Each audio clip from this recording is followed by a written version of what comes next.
What the hell good is the United Nations? The United Nations can't even stop Russia from detonating a tactical nuclear bomb. They have no ability to discuss it or impact or stop of these genocidal countries like China and Russia, and we're empowering them. All these democracies, including the one I'm living in right now, are quite flawed. And now, The Edwin Black Show.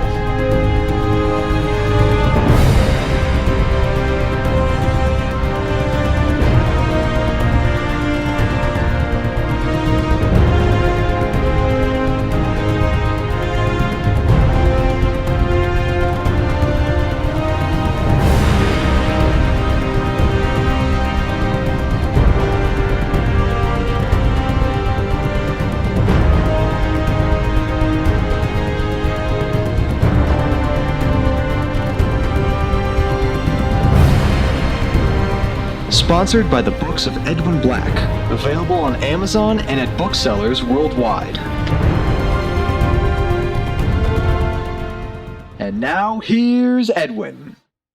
Welcome to the Edwin Black Show. I'm Edwin Black, investigative journalist and historian and author of IBM and the Holocaust, War Against the Weak, and many other books. If you like what this show is doing, tell a friend. Subscribe for passwords at theedwinblackshow.com. If you want to support our work or sponsor a show, get yourself to theedwinblackshow.com/support. We can use any help. We have solidarity today from many national organizations such as JNS, Stand With Us, the Israeli American Council, EMET, American Association of Jewish Lawyers and Jurists, Scholars for Peace in the Middle East, ZOA Michigan, the Gross Family Center, and many others. Today's episode is sponsored by the Fuel Freedom Foundation, which has been working for years to expand both our energy independence and alternative energy sources so we don't have to face the petropolitical nightmares we currently see unfolding. Today, we welcome guests from across America, and once again, I see Germany, Australia, Great Britain, Canada, Israel, and elsewhere, plus our three watch parties in the Villages, Newton, Massachusetts, and Chicago. If you have a question limited to today's topic, please place one sentence, repeat just one sentence in Zoom's QA feature. The Edwin Black Show is growing globally. We speak frankly and without partisanship to a fragmented world, seeking better understanding of our tormented past, our present very, very tense, and a future still uncertain. Now for my pre-monologue observations. Green control freaks continue to live in an unrealistic and hypocritical world that has helped endanger the planet through energy insanity. I've spent several decades trying to get us off oil, but I and other knowledgeable people, including Elon Musk, know it cannot be done overnight. There are about 1.5 billion automobiles in the world and millions more trucks. A fifth of them are in the United States. The scrappage rate is between 11 and 13 years. That means people will hang on to their vehicles for more than a decade before replacing them. 17 million electric vehicles were sold in the past 10 years, and by 2030, with ramped up production, the number is expected to rise to 145 million. If we start tomorrow morning working at full speed with a Manhattan Project for EVs, it will take a decade to move the total needle for EVs. If the Stroke and Woken continue awarding energy control to the Russians, to the Iranians, and the Chinese by disabling our energy independence, we will see more war, more conflict, and global devastation. Perhaps enough to counteract global warming with the frigidity of a nuclear winter threatening to break out at any moment. Oil has fueled our international wars since commercial oil was discovered. You can't run a car on windmills and solar panels. We need more than angry little girls in Sweden chortling, "How dare you?" and Hollywood jet setters in private planes and Bentleys planning our energy policy. That is, while we can still control our own destiny. Now for today's long-awaited long overdue episode that confronts the ugly truth. The United Nations. It's controlled by two genocidal countries, Russia and China. As such, has been a cesspool of hate, inequity, and failures to promote peace. It is powerless to diminish the Chinese genocide against the Uyghurs or the Russian genocide against the Ukrainians. But the UN does a wonderful job of victimizing Israel for bringing justice, equality, and broad opportunity to a region that never knew it. Not to mention the war crime of planting gardens on the wrong side of the hill or paying people in honest days equal wage. Additional war crimes that Israel commits, and these are now called apartheid. All this while real war crimes are playing out daily. Beijing sterilizes and enslaves for labor the Uyghurs en masse, and Moscow depopulates Ukraine with cruise missiles, and we fear soon much more. Just yesterday, the Orwellian UN Human Rights Council, whose liberty-loving and egalitarian members include Russia, China, Cuba, Venezuela, and other stalwarts of equal rights, issued a report declaring Israel to be an apartheid state. It is time, long past time, to discard the United Nations for what it is, an international sham and an edifice of humanitarian lies manipulated by the real menaces in our world, China and Russia, to achieve their political goals. It is time to create a new world body limited to established or emerging democracies, which can create a new body of international law for a new democratic world order committed to genuine peace and prosperity for all citizens. You will never understand what makes the UN such a fraudulent body until you grasp the history.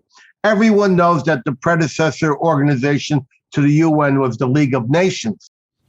The League of Nations is still strong enough by its collective actions to avert or arrest aggression. This followed the war to end all wars, the war between the royal cousins, also known as World War I. No scholar on earth can tell us why the war was fought, other than a bunch of kings and queens deciding to kill each other's populations. But when the smoke cleared, 20 million lives were terribly killed. The League of Nations was established to promote peace, but it established oil barons and racists in tandem with murderous regimes to control the world as never before. They could continue to subjugate colonies, renamed protectorates and mandates, exploit them for their natural resources, and squeeze every penny out of their societies as victors in the Great War. A major mover of the idea for a League of Nations was Woodrow Wilson, America's most racist president, a man who believed in the Ku Klux Klan, believed in segregation, and even in resegregation for many that had been desegregated. In 1919, just after the war concluded, our nation under Wilson exploded into a so-called Red Summer. In Elaine, Arkansas, 237 black sharecroppers were murdered over just 2 days for trying to form a union. That year, America saw 78 lynchings and 11 black men burned alive at the stake. America was practicing apartheid in the South by any definition. Thankfully, America was excluded from the League of Nations because the Republicans won in the midterms. The Democrats were therefore ousted, and Congress refused to ratify the League Treaty. That left it up to Britain and France and its pals, such as Belgium. Let's start with Belgium, a nation that over the previous decades had become suddenly wealthy by enslaving and murdering millions of African Congolese in Belgium, King Leopold's private rubber plantations.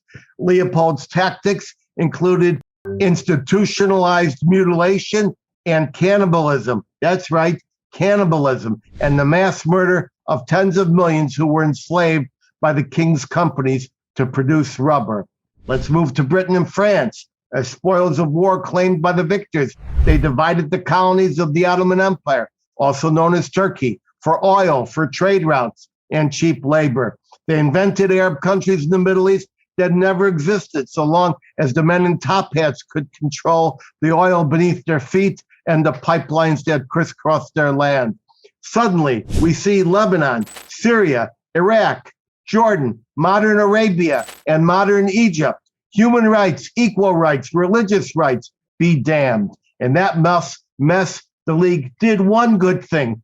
They recognized a future country, repeat, one country, Israel, which was committed to liberty and justice as outlined in the hopes and dreams of the American democracy and the Jewish Bible upon which that democracy was based. That's right, Leviticus 25:10, emblazoned on our Liberty Bell in Philadelphia. Go forth and spread liberty throughout the land.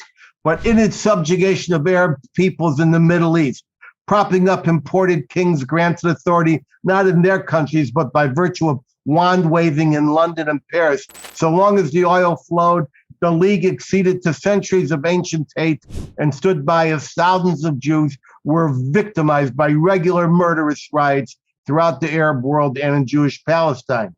To ensure its economic hegemony over Germany, the Brits and French exacted a Versailles Treaty war debt guaranteed to equal approximately 100,000 tons of gold. And this was guaranteed to impoverish the German people to the point of spawning a Hitler. Then when American corporatists made loans to help the Germans, Wall Street could not afford for Hitler to fail.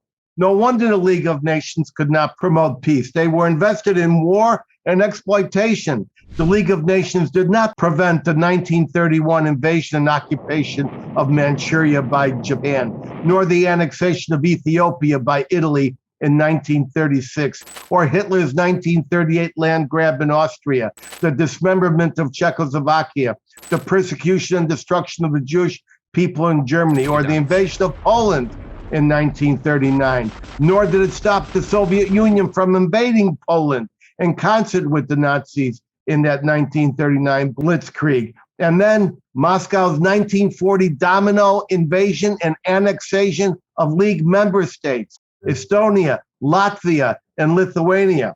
The League of Nations was active and functioning during every day and night of the Third Reich in World War II. It did nothing. The League was not capable of liberating Europe and did not try. That was left to the Allies, who coordinated amongst themselves. Even before the feckless, corrupt, and imperialistic League of Nations went out of business, the Allies were planning a replacement organization dubbed the United Nations. The notion advanced with declarations by its principal organizers. They became the Permanent Five, also known as today as the Security Council. The United States, France, and Great Britain, yes, but also two brutal regimes vigorously opposed to human rights and democracy, China and Stalinist Russia. One secret agreement made in Moscow in October 1944, the so-called Percentages Agreement, promised Stalin he could control 75% of Bulgaria, 90% of Romania, and so on. Only in April 1946 did the League of Nations cease to exist, turning its feckless operations over to the new successor organization, the United Nations. That was just in time for the Cold War to commence. And this was all just more control of the world, ceding much of it to the monsters and the rest of it to the corporatists. Russia had murdered 35 million of its own citizens and had invaded and annexed much of Europe. China had beheaded thousands of its own citizens in 20 days and enforced unspeakable conditions upon many. And by the way, France was committing mass atrocities in Algiers and elsewhere in northern Africa. Russia and China arranged for many new countries to become members, most of them hating Israel and reviling equal rights for men and women, as well as for minorities and any notions of democracy. The sons and grandsons of the people who perpetrated the Holocaust now took after Israel in a larger, more platinum-plated group. True, the UN was squeezed by Truman to vote for the partition recommendation, but it never stood by its member state Israel when the Jewish state was invaded and fought for its survival, or when the Jewish people in Arab lands were victimized. In the early 1950s, As Jews were mass murdered in major riots in Arab countries, the UN ignored all pleas to render assistance. When 850,000 Jews in Arab countries were systematically ethnically cleansed, expelled, penniless and stateless, many into Israel, the UN again ignored all pleas to render assistance. It stood by as Jordan, this newly invented state, invaded and stole Jewish land, and as Arabs undertook continuous confiscatory actions. And Jordan, remember, violated the sanctity of the Western Wall. That's why Jordan controls the Al-Aqsa Mosque. They invaded the land, and the UN approved and never did anything about it. When Egypt and Israel finally made peace, the UN vetoed the peacekeepers to facilitate the disengagement treaty. So the U.S. State Department organized its own peacekeepers, the so-called multinational forces and observers. I was among the first to visit MFO outposts in the Sinai.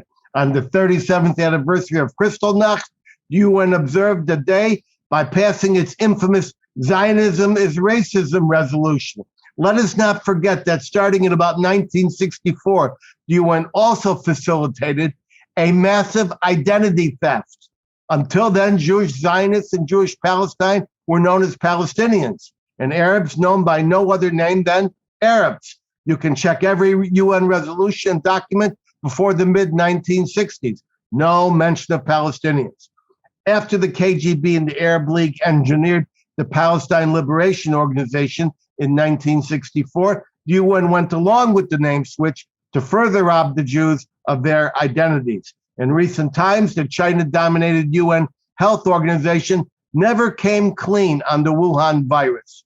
As I said, the UN has taken no measure to stop China's genocide of the Uyghurs, Beijing's dismantling of Hong Kong's democracy, its continuous promise to invade Taiwan, nor to hold an account for, as I said, the Wuhan virus. Now that Russia has mercilessly invaded Ukraine, the Security Council is incapable of even debating the matter because, like China, Russia has a veto. Now we come to my personal involvement. On December 23rd, 2016, after the virulently anti-Israel United Nations Security Council Resolution 2334, which many saw as a vengeful rebuke by then President Barack Obama against the Jewish state, after that, many supporters of Israel of all faiths and in many countries were understandably outraged, as was I.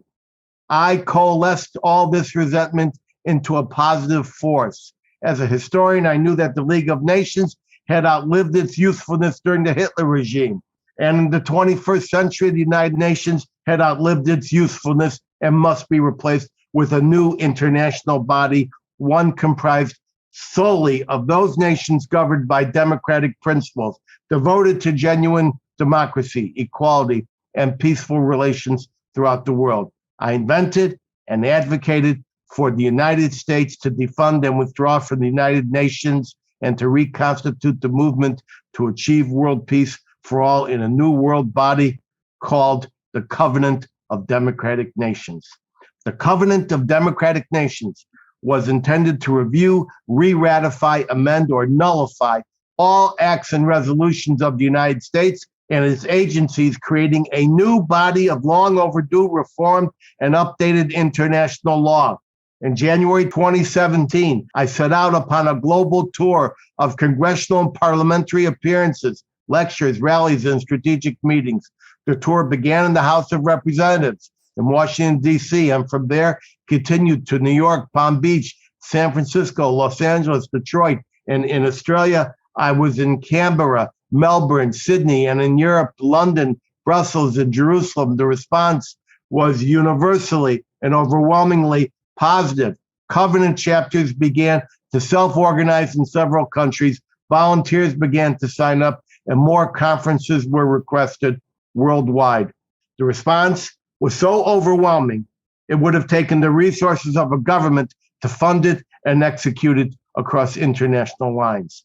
This was beyond the resources of one author and my supporters. My own success had made it impossible to continue, so I failed. My success was beyond one man's energy. All that remains now of my effort is a legacy page at covenantofdemocraticnations.org. And the vision that perhaps one day an international body will emerge that is comprised of and devoted to democratic principles as a shining light that will attract emerging democratic nations, as well as nations still waiting to begin the process of democracy. I saw my effort as a footnote in the struggle for world peace. But now it is time for that footnote to become a new script and narrative, a compelling document of new guidance. Now, I know you're going to say there are precious few democratic nations to participate. Exactly, I know that. It will be the few, the emerging, the hopeful, but it will be genuine. America, for all its self-mastication, segregation, and exploitation, for all our rotted fruit, this country is still the best nation on earth, the nation of wondrous potential to push closer to our lasting ideal of equality and representative self-governance. You can disregard all that hypocritical, phony, baloney nonsense about white rage, whiteness, checking my privilege at the door. I'm not going to check anything except my jacket and my blood pressure. Now, I know how lousy and inhumane the world has been and how lousy and inhumane it continues to be, but we can be better. The answer is not to powwow and conspire with Iran, Russia, China, the PLO, and the worst elements of humanity. To help us dig deeper, I turn us over to a top UN watcher and analyst, Anne Hertzberg of NGO Monitor in Jerusalem, her second appearance on the Edwin Black Show. Take the screen, Anne. Thanks, Edwin. Great to be here. And thanks for your remarks. Very interesting. I agree with you. The UN is fundamentally broken, but maybe we'll have a little bit of disagreement because I'm not quite sure an organization of democracies is the best way to move forward with the problems that we've been facing. But before we get into the discussion, I just want to sort of get into some of the problems as I see it at the UN. As you mentioned, the UN was founded to promote international peace and security. And I do think there is some value in having a place where the countries of the world can meet and potentially resolve problems collectively. As you've mentioned, and I want to get a little bit deeper into that, it has not worked in practice. And I want to focus on a few of the reasons why. So the UN is really an unaccountable and financial behemoth. There are dozens and dozens, probably actually hundreds of UN bodies. The cost of the UN is billions of dollars. Its 2019 budget was around $11 billion. But the problem with the UN is their budget is so opaque, it is almost impossible to figure out really exactly how large the budget is. Because when you look at the budgeting process, they divided it up into all of these different kinds of committees, and you have to parse through dozens of documents to try to figure out, what exactly is being funded, how much, what bodies go under what topic. And then there's a lot of UN agencies that are not funded under the general budget. A lot of them, like UNICEF, for instance, does its own voluntary funding. Some of the UN agencies do voluntary plus getting money from the general budget. And then you also have the peacekeeping budget. So that's a whole other can of worms. Some of the budgets, so there's something known as the Division of Palestinian Rights. I have been trying to find for years now the amounts of that budget and who is paying for it. It's impossible. I've asked many people who are experts in the UN budget, and they have been unable to help me as well to find this information. So that's just one example. Another thing that Edwin mentioned, how the UN has been captured by Russia and China. I will say, I think now it's really China when you look at the number of agencies that it controls, which is a deliberate strategy in order to get its own policies passed. But also just over the past half a century, the UN is controlled. So in theory, it's supposed to be democratic, one country, one vote. But the way it's been working is you have voting blocks based on political allegiances. So you had, of course, during the Cold War, you had the Soviet and the non-aligned movement blocks.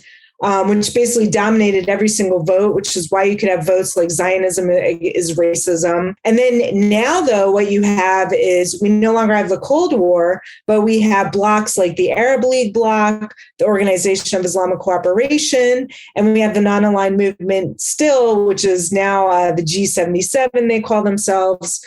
So there are all these blocs that really can dominate things. So and then you have something known as the Western Europe and Others group, is the Anglo-speaking countries, Australia, Canada, US, UK, Europe, and Israel just was admitted as a member to the WEOG, the Western Europe and Others group, just a few years ago as a full member. The bloc system still really dominates things. When it comes to the Human Rights Council, for instance, the IOC, the Islamic Organization for Islamic Cooperation, dominates that agenda there. They write the resolutions. We can definitely get into in our discussion what's going on with Israel, because that's its own category of craziness at the UN. A lot of people have recently been talking about the Commission of Inquiry on last year's fighting and the apartheid nonsense that's going on. But recently I was sort of counting, and I've come up with over 10 permanent mechanisms at the UN devoted strictly to going after Israel. There's probably even more. So it goes much deeper than most people are even aware of. And then also you have to look at what are these bodies actually doing? So, the Human Rights Council and its associated mechanisms, mostly what they do is just write reports. And then they pass resolutions calling for more reports. The Human Rights Council and its secretariat, which is basically the office that runs it, has thousands of employees. I believe over 3,000 employees. And that's basically what they do, is write reports. Is this a good use of our money? And a lot of this stuff is duplicative across all of these different agencies. And then, of course, you have the abuses, like peacekeeping abuses. So, not just, what Edwin mentioned in his remarks, but we have Haiti and infecting the poor people of Haiti with cholera, all of the sex abuse scandals that have been going on in Africa with the peacekeepers. In Lebanon, for instance, the UNIFIL. So I know several people that were based in Lebanon in the 90s as part of the IDF. And they would talk about how over the radio, the UN peacekeepers would give away the IDF positions to Hezbollah. So that they could be attacked. These are just some of the abuses that we know about: Bosnia, Srebrenica, Rwanda. The list goes on and on and on. Now, how did this happen? So the UN is great for some countries. For smaller countries, it's great. It's a great source of jobs for them and money that they may be in their own, especially for the most educated and intellectual and the elite of smaller countries. The UN is great for them. It's a great job opportunity, great influence for them. They get to live in, fancy cities: Geneva, New York, Vienna, Paris.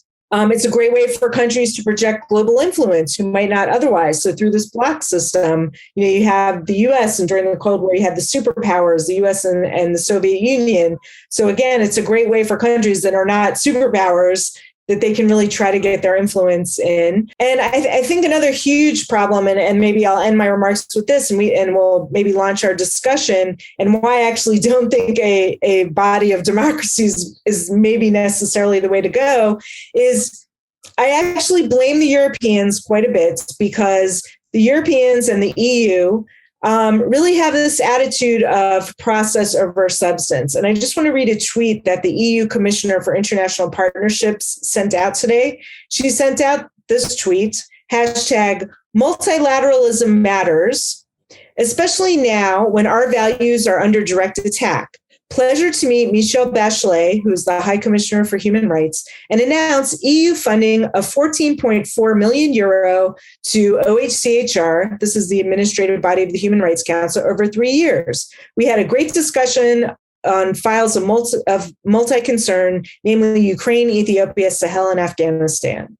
So here you have the EU giving 15 million euro to the Human Rights Council's administrators. When you look at what's going on at the Human Rights Council, a lot of it does not match with European values. A lot of what goes on in the UN does not match their supposed values. But they're basically giving out these blank checks to UN agencies simply because of process, for multilateralism. And I would argue that multilateralism without substance is can actually be more damaging because you enable bad actors, which is what has happened with the UN. And unfortunately, I think with the Biden administration, the Trump administration had pulled out of a lot of the UN agencies, had cut back a lot of the funding. And it was a real opportunity for the United States to exert leverage and force reform at the UN, that they weren't going to just get our money for free, that they actually had to reform. And unfortunately, when the Biden administration came in now, they've basically rejoined the Human Rights Council, rejoined UNESCO, and they're refunding all of these bodies without holding their feet to the fire and forcing them to reform in order to get our money. So I think, unfortunately, that's a very big missed opportunity on the part of the administration. I don't know if these we can get into it, but I think like there are certain aspects of the UN I think that are worth preserving, which I can talk about. But in general, I'm not sure the way to go is these big kind of organizations, because I think even if you're dealing with a group of just democracies, you might end up running into the same problem. Thank you for that, Anne. Now, I've heard what you said. I have a number of questions for you before we go to the questions pending from the audience. The first question is, based on what I said and based upon what you said, in one sentence, what the hell good is the United Nations? Can you answer that question? Yeah, exactly. Let me have it. No, are you able to answer what the hell good is the United Nations? I think there are two things that are good in theory, and I do think are part of it are worth preserving, although we can call it something else. We don't have to call it the United Nations, let's say. I do think the Security Council plays a role in that. I do think it's good to have at least one body globally where countries can come together to discuss things. Now, I don't think this means a body where we need to have endless resolutions, meaningless, this and that.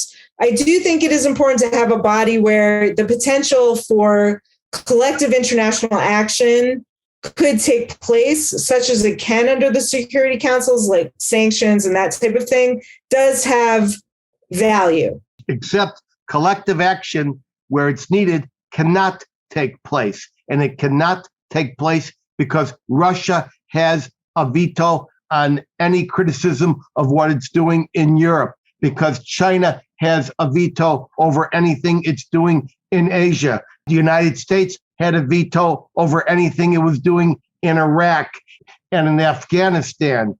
And France had a veto over all its atrocities in North Africa. And Great Britain had a veto over any criticism of its own empire that it had around the world. So in one sentence, what the hell good is it? Again, I do think like I said, I do think there's merit for a place that countries can get together to discuss. But for discussion, we just need to rent a hall. We don't need to. Right.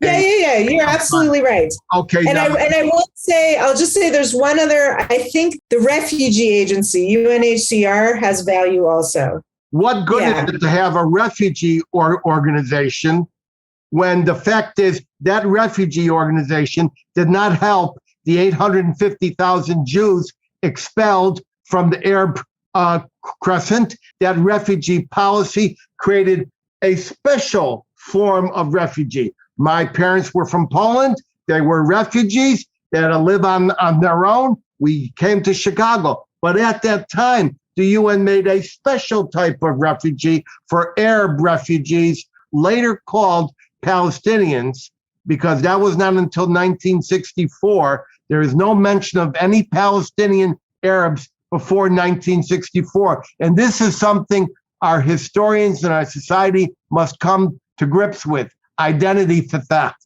They have two different categories of refugees: my parents and the other parents. How do you explain that? Right. Yeah. I mean, that's ridiculous. That's just blatant anti-Israel politicking. What is the division of Palestinian rights?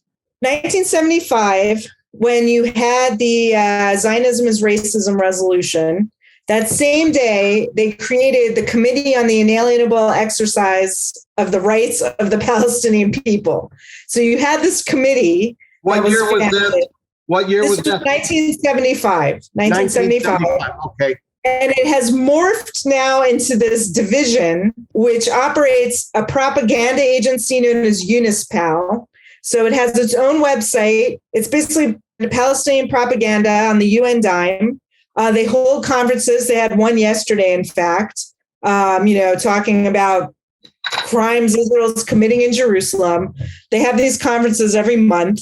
Yeah, it's basically a Palestinian propaganda agency. It's the only people that have their own agency. I mean, and really, when you look at the Palestinians, not only do you have this division of Palestinian rights, they have UNRWA on top of it. So they really have two agencies to themselves. And this division is completely opaque. I have no idea what countries fund it, what the budget is. It's impossible to find out. And then that's not even talking about all the other mechanisms that are against Israel. You have, of course, what most people know about the Human Rights Council, the Agenda Item 7 debate, which is happening tomorrow. They also have a special rapporteur who's giving a report tomorrow that Israel's apartheid. And I'll just tell the audience, I just got an email from the UN. I am signed up to speak at that debate. And suddenly they have lost my registration, which was confirmed on March 2nd. And now they're claiming that I may not be able to speak because they can't find my registration, even though I'm the only Israeli scheduled to speak. So I don't know what's going to happen, if they'll still let me speak or not. Where are you scheduled to speak? This would be at the Human Rights Council. In Geneva. Yes. So, but I have to do it by video because of COVID. They have new rules now. So, let's get to our questions. Our questions from our watch party in the villages. Now, Ann, do you know where the villages are? I do, actually. I do. My parents live in Florida, but not in the villages. But I do know the villages. I'm familiar with the villages. All right, good. The question is, name the countries that could be in any exclusive democratic club. Well, first of all these democracies, including the one I'm living in right now, are quite flawed, but they are committed to the democracy and committed to improving the equality and the status of their own citizens and that of the world. So I'm going to name a few, and it's not just to democratic countries like the United States, England, France, Canada, but emerging democratic nations like Kazakhstan and Armenia. Not Kazakhstan, but Azerbaijan. Azerbaijan is what I meant. Azerbaijan, Armenia, Ukraine, of course, prior to it being invaded. It would be a combination of the established democracies and the emerging democracies, and the established democracies would help the emerging and desiring democracies to improve the level of democracy. Do I care that it's going to be only 20 people? No. Does NATO care that it doesn't have all of the nations of the world? Does the OAS care? No. Does the Arab League care that it doesn't have all of the nations of the world? So we need to do something like this. What do you say, Ann? I understand the thought process behind it. I think there exists a lot of these types of groups already, like you have the OECD. Tell our listeners what the OECD is. So in a way, it's kind of like a UN of democracies. Like the countries that have to join have to fit certain criteria. So Israel, for instance, became a member maybe 10 years ago. But it doesn't create international law. Well, so the UN doesn't really either. This is an interesting point. Resolutions under Chapter 7 of the UN Charter at the Security Council are binding international law. Other resolutions are political statements that may provide evidence of international law, but they don't make international law. That's right. So, what you mean to say is that the resolutions of the General Assembly are just an expression of what they mean, but international law is actually promulgated and enforced by the Security Council, which is currently dominated by genocidal China and genocidal Russia. it's really like international law. So treaties is the way international law. You don't need the UN, let's say, or a similar body to make international law, because the countries could come together anyway and make treaties, let's say. So that would be international law. Well, actually, international law is a kind of an imaginary concept. It's only agreement between countries to observe certain codes and manners of conduct. Right. And it can So you be have treaties. You have treaties where that happens. And then there's something known as customary law, where law could come about from custom if you have the vast majority of countries are engaging in a practice, then that may rise to the level of customary law. and that's open for debate on what customary law is. Exactly. And remember, international law only governs those who agree to be governed by it. Exactly. It's not like I'm in Century City and I'm going to murder somebody, and now I'm under California law. You have to consent to exactly the law in question. So the use of the word law after international is misleading. It's actually international agreements. Let's go to our next question in Newton, Massachusetts. Now, Anne, are you aware that Newton, Massachusetts is the home of the Fig Newton? I did not know that, but I've actually lived in Newton. So I am also very familiar with Newton, Massachusetts. So you had to come here. You had to come here to find out that Newton, Massachusetts is the home of the Fig Newton, correct? I did not know that, but I like Fig Newtons. All right, good. And I used to like them. What would happen to the existing UN, says Newton, if the U.S. withdrew? This is a very complicated question. How would the U.S. withdraw? Would it withdraw its funding? Would it withdraw its veto power? It would have to be in a dwindling down, so that as the new organization got stronger, the old organization would be weaker, and eventually the new organization would re-ratify and create its own body of international law, which is international agreements, because remember, no one sits and legislates international law. If the U.S. withdrew its financial support for the many organizations and agencies that Anne has talked about, well, then I'm imagining that they might collapse unless China steps in. Anne, what do you think? Yeah, I mean, well, so I agree. I agree that it would be very hard to function without U.S. support, because the U.S. provides a quarter of the budget, and in some of the agencies, like over 50% of the budget. But right, like China is stepping in. China is the second biggest donor now to the UN. The interesting thing, though, is New York City, because it would be interesting to see how much of the New York City economy is tied into the UN headquarters being there. The big building in New York that you're talking about, which is not U.S. property or territory, is governed by an international agreement called the Headquarters Agreement, and we can't throw them out. It's part of one of these international laws and agreements that we have agreed to. Yeah, no, so I think it's just interesting, like, would, New York State, let's say, oppose that because of the, just with all the ambassadors living there and the amount of people working there? Why are we going to ask New York State? Well, no, I'm saying like that would be, it would be interesting, like for political will, like would an administration do that? Like that's just a complicating factor. And would the UN leave New York, let's say, if the US cut off its funding? All right, the watch party in Chicago, my hometown, which was once a wonderful place. How would a new UN impact international law? Well, we've just been talking about that. Basically, you would have a rival and subsuming international law, a rival and subsuming set of international agreements and resolutions against Israel that were improper would be repudiated by the new organization. That's if it occurred. Now, I should say that Anne Herzberg testifies before the UN. She's part of a big outfit called NGO Monitor. She's much more polite than I. But and I understand that, but I'm just telling it the way it is. Dolores in Midland, I'm guessing this is Midland, Texas. Why is the U.S. still funding the UN? Take it, Ann.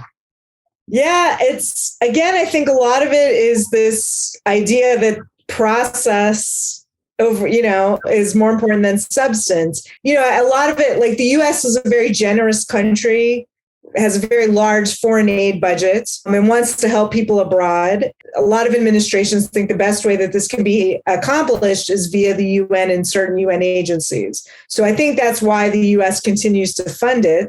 But a lot of times they're not looking at really what is that money going to. And also money is fungible. So if you're giving money, so I've had this discussion in the past with some administration officials. So the US pulled out of the Human Rights Council.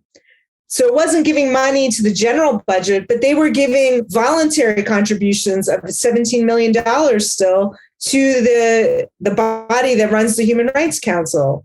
Now, they were claiming it was just going to programs, I don't know, Lebanon, and I think one in Africa. But money is fungible again. So because they had that US money, they then had this huge chunk of money that they could still run all of their, let's say, anti-Israel programs at the Human Rights Council. And once again, all of these billions and billions of dollars are opaque. There's no transparency and there's no accounting for them, correct? Exactly. All right, let's take a question from Susie in Virginia Beach. What power does the UN actually have to enforce international law against its own Security Council members? I'm going to answer right now. None. Zero. Basically. Can't be done. So look, that means that any country in the P5 can decide to commit the worst aggression and human rights violations, as China is doing now, as China will continue to do later, and as Russia is doing now. The United Nations can't even stop Russia from detonating a tactical nuclear bomb. Their tactical nuclear bombs, which we're going to discuss next week, are not covered under international strategic nuclear treaties. So the answer is they have no ability to discuss it or impact or stop of these genocidal countries like China and Russia, and we're empowering them. Go ahead, Ann. What do you say? Well, I'll give you even another horrible example. There was a woman who was working for the Human Rights Council, and she was the one who had the NGO speakers. She would keep the lists of the NGO speakers that would speak at the Human Rights Council. And a senior official demanded she hand over the list of names of people who were going to speak against China. And then that senior official would hand them over to the Chinese government, and then arrest, torture the families of those speakers. And she refused to give the list over. What happened to her? She was fired. And when she brought up her case at they have these sort of internal employment tribunals, the judge who found in her favor got fired. And they've been harassing her ever since because she was trying to block handing names over to China. And these senior UN officials were still doing it and demanding it be done. And I believe it's still going on now, this practice. And you've got to write that up. You have got to write that up and send it to me, and I'll get it published. I'll send you, I'll send it to you. There's a good story about it. And we will post it on the show notes of the Edwin Black Show and elsewhere about this episode. In addition, I can tell you now that UN employees have been warned not to use the word war or invasion when speaking about the actions that Russia is taking in Ukraine. That's a very valuable piece of knowledge to have. Let's take Peter and Marcia in Los Angeles. These people always ask a question together. Will World War III break out? Hey, Peter and Marcia, we're in World War III now. Now, we're in World War III. Let me explain something to you. It wasn't up to the Archduke after getting shot in Sarajevo to declare, I guess we're in World War I. It wasn't up to my father in Poland as he observed the Blitzkrieg coming over to say, well, I guess we're in World War II. The United States didn't even enter that war until 1941. And it isn't up to one man in Ukraine or one commentator to declare we're in World War III, although Zelensky has said we are probably in World War III. We're in World War III. Now, the question is World War III nuclear? World War I was mechanized, World War II was industrialized, and World War III, when will it go nuclear? We've already got 20 countries involved supplying arms and munitions. There's a refugee crisis of millions of people. We are in World War III, and they will not be asking Edwin Black and Ann Herzberg in 20 years, when did World War III start out? So that's the answer, Peter Marcia. Thank you for asking a good question once a week. Leonard R. in London. What is happening with the Iran nuclear deal? That is another UN horrible project that is done in concert with the EU, in concert with the Biden administration. And guess what? The United States cannot negotiate directly with Iran. They're negotiating through Russia. That's right, through Russia. And Russia is trying to squeeze in a last-minute special protocol that all the sanctions being mounted right now by Biden and France and Canada and England are all going to be able to be circumvented through money laundering, through Iran, and of course also through China. So there is a 50-50 chance that this horrible Iran nuclear deal will be once again ratified, but in worse form.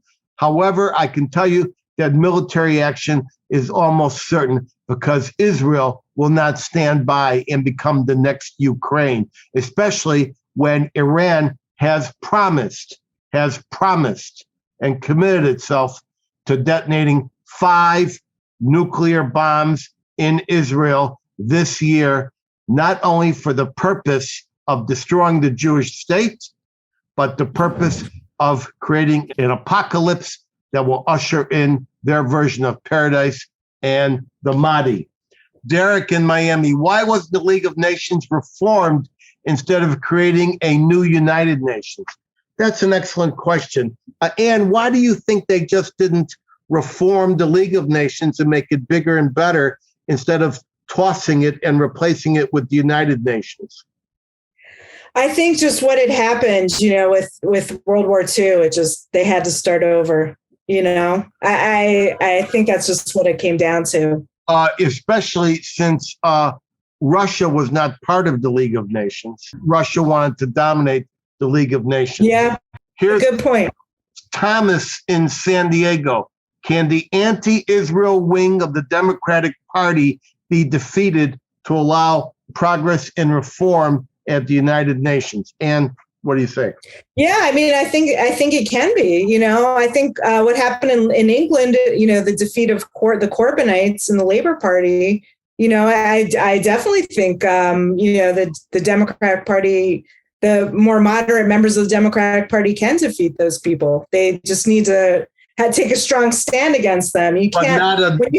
But if they did, they are expected to defeat them in November. But that still wouldn't come to the fore for a year, when the impact of the midterms would yield a new Congress in January. Right. I think whenever you have these extremists, it's like you have to take a strong stand right away. If you allow them to get any purchase, if you start appeasing them and catering to them, it's over, Our last question comes from Arlene in Philadelphia. And Arlene, she keeps asking the same question every week of me, because I think she knows my answer. Is there hope? All right. Rapid response in 1 minute. Is there hope, Ann? No. That's my answer. For now. Let me amends. There are some positive developments, certainly in the Middle East. The Abraham Accords. It's possible Israel will be maybe having agreement with Indonesia. It's got much better relations with Africa. Just the other day, there was a summit between the Saudis, the Egyptians, and the Israelis in Sharm el Sheikh. But wait a minute. Those great developments ushered in by Trump have nothing to do with the United Nations. I don't have hope for the UN. But I think with these other geopolitical things happening, that can spur positive change where the UN has less influence. Let's say that. All right, now, Anne, why don't you pick up this question and ask me if there's hope for the UN? Go ahead. So, what do you think? Is there hope? Absolutely not. So we're out of time, ladies and gentlemen. I thank my excellent guests, Anne Herzberg in Jerusalem. If you want to be a friend of the Edwin Black Show, go to theedwinblackshow.com/support. Until then, head over to any Barnes & Noble in the USA or any Amazon platform in 190 countries across this planet, where you can find any of my 200 book editions, such as IBM and the Holocaust, War Against Weak, and The Far Hood. You want an autographed copy? Hit my personal website, edwinblack.com, and click Order Books. Get passwords and access alerts to participate live in future shows at theedwinblackshow.com. You'll see a much enhanced and produced version of this show and prior episodes by subscribing to our YouTube channel at The Edwin Black Show and click that notification button. I promise you will love them. We put new ones up each week. Follow me at Edwin Black Book on Twitter and Facebook. And yes, ladies and gentlemen, I'm now zooming out.